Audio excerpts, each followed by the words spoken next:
Dia meletakan bungkusan itu di rak batu yang dipahat oleh tangan-tangan yang telemati serbatahan yang lalu. Tangannya gemetar, tetapi genggamannya kuat. Dia tidak hanya menyelamatkan sebuah buku. Dia menyelamatkan seorang saksi. Inilah Injil Garima. Legenda mengatakan bahwa seorang biarawan bernama Ishak Garima menulisnya dalam sehari. Kisah tersebut menyatakan bahwa Tuhan menghentikan matahari di langit agar juru tulis itu bisa menyelesaikan pekerjaannya. Tesfaye menyentuh sampulnya. Kayunya dibungkus dengan emas dan tembaga tempaan. Dia ingat pertama kali dia melihat ilustrasinya. Warna-warna itu terbuat dari batu-batuan yang dihancurkan dan tanaman gurun. Merahnya masih pekat, birunya masih cerah. Dia tahu bahwa jika halaman-halaman ini terbakar, ingatan tertentu tentang Mesias akan mati bersama mereka. Ini adalah versi cerita yang tinggal di pegunungan sementara seluruh dunia berubah. Dia menyalakan lilin-lilin lebah kecil. Apinya menari-nari di dinding. Dia mulai berdoa. Dia tidak berdoa untuk hidupnya sendiri. Dia berdoa untuk tintanya. Dia tahu bahwa kerajaan naik dan turun berdasarkan cerita mana yang mereka ceritakan. Selama 3 hari, dia tinggal dalam keheningan gua. Dia tidak makan apapun. Dia hanya minum sedikit air. Dia mendengarkan angin di luar. Dia adalah mata rantai terbaru dalam rantai yang membentang kembali ke abad keempat. Pikirkan tentang apa artinya itu.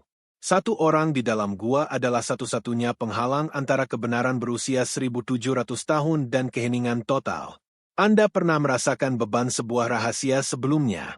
Anda tahu bagaimana rasanya memegang sesuatu yang bisa mengubah segalanya jika diucapkan dengan lantang. Tesfaye merasakan beban itu setiap kali dia membalik halaman. Dia bukan seorang pustakawan. Dia adalah penjaga realitas yang dunia modern lupakan cara melihatnya. Matahari mulai terbenam di atas puncak-puncak yang bergerigi. Biarawan itu memadamkan lilinnya. Dia meninggalkan buku-buku itu dalam kegelapan. Dia tahu mereka telah selamat dari yang lebih buruk dari ini. Mereka selamat dari perjalanan Ratu Selatan. Mereka selamat dari api abad ke-16. Sekarang mereka menunggu dunia siap membacanya lagi. Alkitab Ethiopia tidak hanya menambahkan lebih banyak halaman. Ia menambahkan dimensi yang berbeda. Inti dari koleksi ini adalah Kitab Henof. Sebagian besar Alkitab Barat tidak menyebutkannya. Tetapi gereja Ethiopia menganggapnya sebagai fondasi. Kitab ini ditemukan di antara gulungan laut mati pada tahun 1947. Ini membuktikan bahwa teks tersebut bukanlah temuan modern. Teks itu adalah sumber utama bagi para penjahat Awal Mesias. Kitab Henof menggambarkan para pengawal. Mereka adalah entitas non-manusia yang turun ke bumi. Mereka tidak hanya mengamati. Mereka ikut campur. Mereka mengajari manusia cara membuat senjata. Mereka mengajari mereka cara menggunakan tumbuhan untuk mantra. Mereka mengajari mereka cara melacak bintang. Profesor Tedros Abraha di Institut Kepausan Oriental telah mempelajari naskah-naskah ini selama 30 tahun. Dia menyatakan bahwa teks Ethiopia memberikan sejarah fisik untuk hal-hal yang disebut Barat sebagai mitos. Ini mengarah pada Subwahyu pertama. Dalam tradisi Ethiopia, Mesias datang tidak hanya untuk memperbaiki dosa manusia. Dia datang untuk menyelesaikan perang kosmik. Teks tersebut menggambarkan ketinggian surga dengan detail teknis. Ia berbicara tentang gerbang-gerbang yang terbuka ke titik-titik tertentu di angkasa. Ini bukanlah metafora. Ini dicatat sebagai lokasi. Saat Anda membaca halaman-halaman ini, langit terasa padat. Tetapi itu bukanlah hal yang membuat orang berhenti total. Inilah dia. Alkitab Ethiopia berisi kitab Yobel. Kitab ini memberikan garis waktu spesifik untuk sejarah manusia. Ia menghitung tahun dalam siklus 49. Ia mengklaim bahwa setiap peristiwa besar mengikuti denyut matematis. Dr. Ephraim Ishak, salah satu pendiri studi Afrika Amerika di Harvard, telah menerjemahkan bahasa-bahasa Semit kuno ini selama beberapa dekade. Dia menyimpulkan bahwa versi Ethiopia dari cerita-cerita ini lebih konsisten daripada versi yang ditemukan di Eropa. Sebelum kita sampai pada apa yang sebenarnya dilestarikan oleh para biarawan dan mengapa para sarjana terdiam saat membacanya, berlanggananlah sekarang. Apa yang terjadi dalam 2 menit berikutnya adalah bagian yang tidak pernah didengar kebanyakan orang. Jika Anda belum berlangganan, lakukan sekarang. Anda harus di sini untuk ini. Subwahyu kedua ditemukan dalam lukisan-lukisan Injil Garima. Wajah-wajahnya bukan orang Eropa. Mesias berkulit gelap. Para rasul memiliki rambut bertekstur. Ini bukanlah pernyataan politik. Ini adalah catatan sejarah. Buku-buku ini dilukis di Afrika selama abad keempat. Mereka menunjukkan dunia sebagaimana adanya. Ketika Mel Gibson mengunjungi situs-situs ini, dia melihat sejarah visual yang mendahului Renaissance selama 1000 tahun. Ini mengubah pemahamannya tentang realitas fisik penyaliban. Model AI modern baru-baru ini digunakan untuk menganalisis pola-pola dalam teks-teks Ethiopia. Hasilnya tidak terduga. Struktur kalimat dalam Henof dan Yobel mengikuti frekuensi tertentu.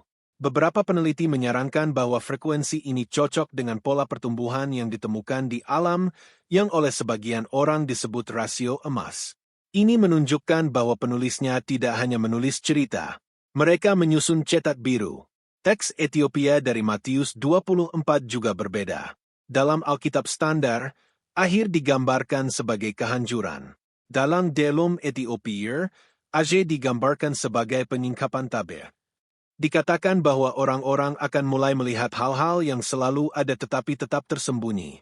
Ia menggambarkan masa ketika para pengawal kembali untuk menyelesaikan apa yang mereka mulai. Apakah ini terdengar seperti ditulis 1700 tahun yang lalu? Atau apakah ini terdengar seperti minggu ini? Renungkanlah sejenak.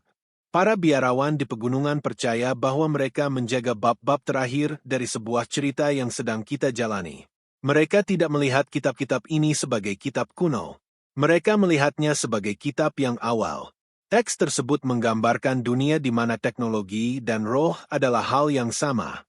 Ia berbicara tentang logam yang berpikir dan cermin yang berbicara kepada seluruh dunia. Bagi sirang Byron pada tahun 500 ini adalah penglihatan yang mustahil. Bagi Anda, itu adalah layar yang Anda pegang sekarang. Alkitab Ethiopia memprediksi alat yang Anda gunakan untuk mengabaikan pesannya. Paginangan Ethiopia Suini. Kesunyian itu tidak kosong. Itu adalah suara rahasia yang dijaga selama 60 generasi. Ketika Anda melihat halaman-halaman kuno ini, Anda melihat lebih dari sekadar tinta dan kulit. Anda melihat sebuah penolakan untuk melupakan. Kebanyakan dari kita hidup di dunia yang berubah setiap jam. Kita kehilangan sejarah kita karena pembaruan berikutnya atau tren berikutnya. Tetapi di biara Abba Garima, waktu tidak bergerak dalam garis lurus. Ia bergerak dalam lingkaran. Anda telemerasakan ini.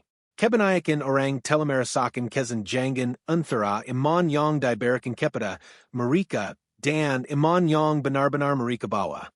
Anda diberitahu bahwa ceritanya sudah selesai. Anda diberitahu bahwa kitab-kitab sudah tertutup. Tetapi ada bagian dari diri Anda yang tahu ada sesuatu yang hilang. Perasaan itu memiliki nama dalam tradisi Ethiopia. Perasaan itu disebut kerinduan akan sumber. Perasaan itu adalah perasaan bahwa kita hidup di rumah dengan ruangan yang tidak boleh kita masuki. Para biarawan ini tidak melihat diri mereka sebagai sarjana. Mereka melihat diri mereka sebagai saksi. Mereka tinggal dalam dingin dan gelap karena mereka percaya bahwa Anda berhak mengetahui seluruh cerita. Mereka percaya bahwa manusia tanpa sejarah sejatinya seperti pohon tanpa akar yang dalam. Dalam badai, pohon itu tumbang. Alkitab Ethiopia adalah sistem akar yang dibuang oleh Barat. Pikirkan tentang pria yang melukis Injil-Injil ini. Dia duduk di ruangan kecil 1600 tahun yang lalu. Dia tidak punya listrik. Dia tidak memiliki audiens global. Dia hanya memiliki kuas dan keyakinan bahwa seseorang di masa depan perlu melihat wajah Mesias sebagaimana adanya. Dia melukis untuk Anda. Dia menjangkau melintasi 16 abad untuk memberitahu Anda bahwa Anda tidak dilupakan. Kebanyakan orang telemerasakan kesenjangan antara iman yang diberikan kepada mereka dan iman yang benar-benar mereka bawa. Jika ini beresonansi dengan Anda tidak sendirian. Dan Anda tidak salah untuk mempertanyakannya. Tinggalkan komentar. Beritahu saya di mana posisi Anda dengan ini.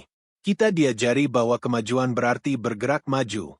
Kita diajari bahwa yang lebih baru itu lebih baik. Tetapi naskah-naskah ini menunjukkan bahwa kebenaran lebih jelas di awal. Semakin jauh kita dari sumbernya, semakin keruh airnya. Gereja Ethiopia tetap berada di muara sungai. Mereka menjaga air tetap murni sementara seluruh dunia membangun bendungan dan mengalihkan alirannya. Pengeluaran kitab-kitab ini bukanlah kecelakaan. Itu adalah masalah seleksi institusional. Pada tahun 382 M, Konsili Roma bertemu untuk menyelesaikan Vulgata Latin.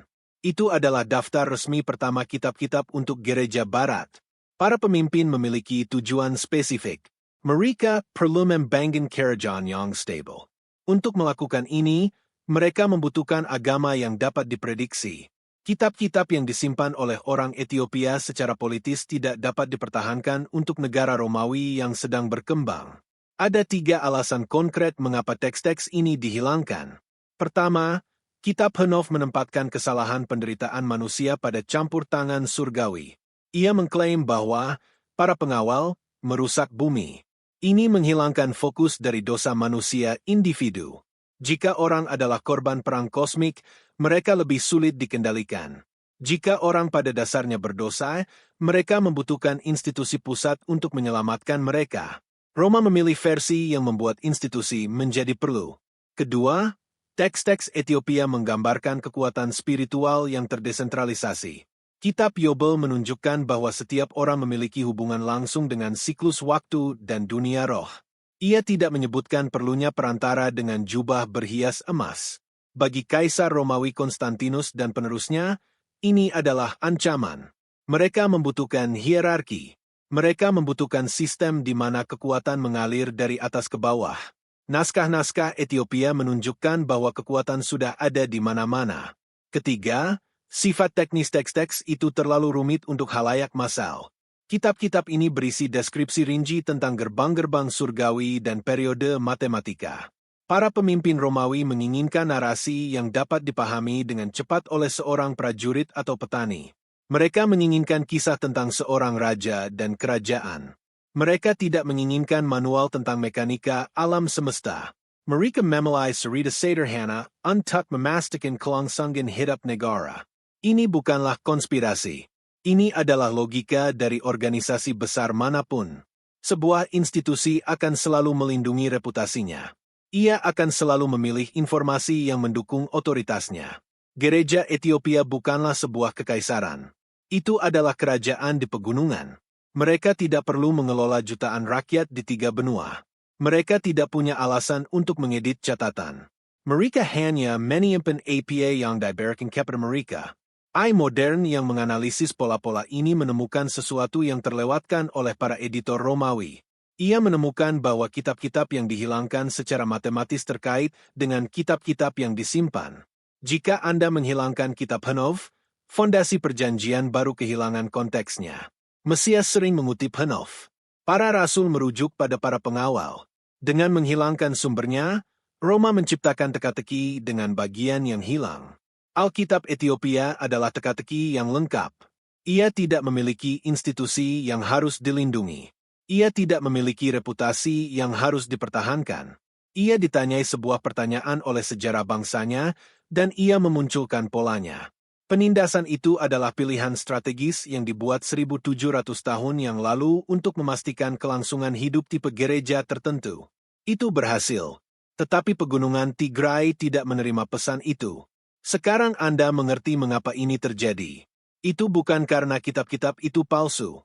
Itu karena kitab-kitab itu terlalu nyata untuk dikelola. Mereka menggambarkan dunia yang terlalu besar untuk diperintah oleh satu kota. Naskah-naskah Ethiopia tidak hanya merekam masa lalu. Mereka menggambarkan dunia yang Anda lihat ketika Anda melihat keluar jendela Anda hari ini. Dalam kitab Henof, ada bagian spesifik tentang pedagang-pedagang di bumi. Ia menggambarkan masa ketika manusia akan menyembah karya tangan mereka sendiri. Ia berbicara tentang dunia di mana orang mabuk dengan pengetahuan, tetapi tidak memiliki hikmat. Ia menggambarkan era di mana gambar sebuah benda menjadi lebih penting daripada benda itu sendiri. Pikirkan tentang sifat dunia digital kita.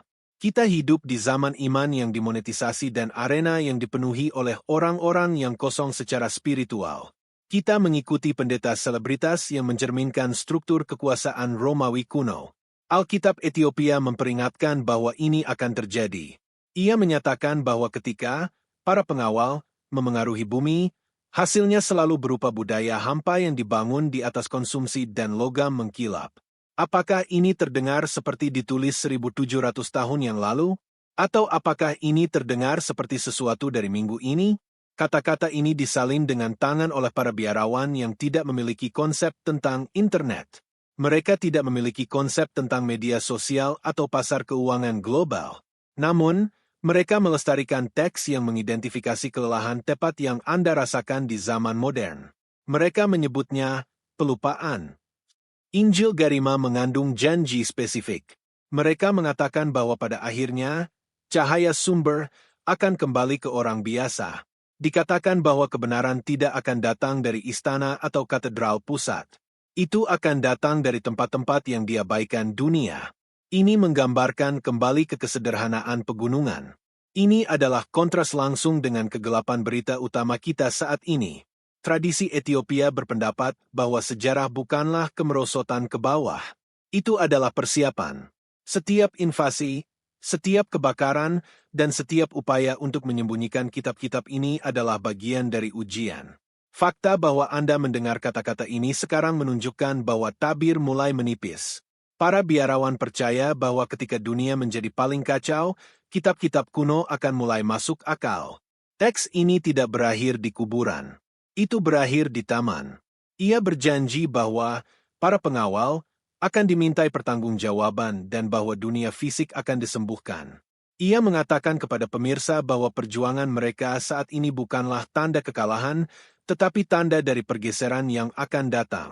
Sumber kuno ditutup dengan sebuah resolusi. Dikatakan bahwa kebenaran seperti benih di gurun. Ia tampak mati sampai hujan turun.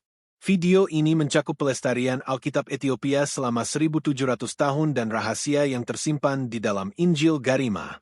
Tetapi video ini memunculkan pertanyaan yang lebih dalam. Siapa sebenarnya para penguul yang digambarkan dalam Hanak dan kemana mereka pergi? Itulah yang dijawab oleh video berikutnya. Berlangganan dan aktifkan notifikasi. Video berikutnya mengungkap situs arkeologi spesifik di mana entitas ini dikatakan pertama kali mendarat. Anda tidak ingin melewatkan apa yang akan datang. Alkitab Ethiopia tetap tidak berubah sementara seluruh dunia mengedit sejarahnya. Ia menyajikan versi Mesias yang lebih kosmik, lebih kuno, dan lebih berakar pada tanah Afrika daripada apapun yang diajarkan di Barat. Tuliskan jawaban Anda di bawah. Jika Anda harus memilih antara Alkitab 66 kitab dan Alkitab 81 kitab, mana yang akan lebih Anda percayai? Saya membaca setiap komentar. Yang satu ini akan memecah belah ruangan. Jika ini menunjukkan kepada Anda sesuatu yang belum pernah Anda dengar sebelumnya, like akan membantu cerita ini menjangkau orang-orang yang perlu melihatnya. Ini memberitahu algoritma bahwa sejarah yang dalam masih penting di dunia yang penuh dengan gangguan dangkal. Berlangganan dan tetaplah di sini. Video berikutnya langsung membahas Konsili Nicea dan pemungutan suara spesifik yang menghilangkan kitab Henof dari Alkitab Anda. Kami akan melihat nama-nama orang yang memegang pena dan kesepakatan politik yang membentuk iman Anda. Anda tidak ingin melewatkannya.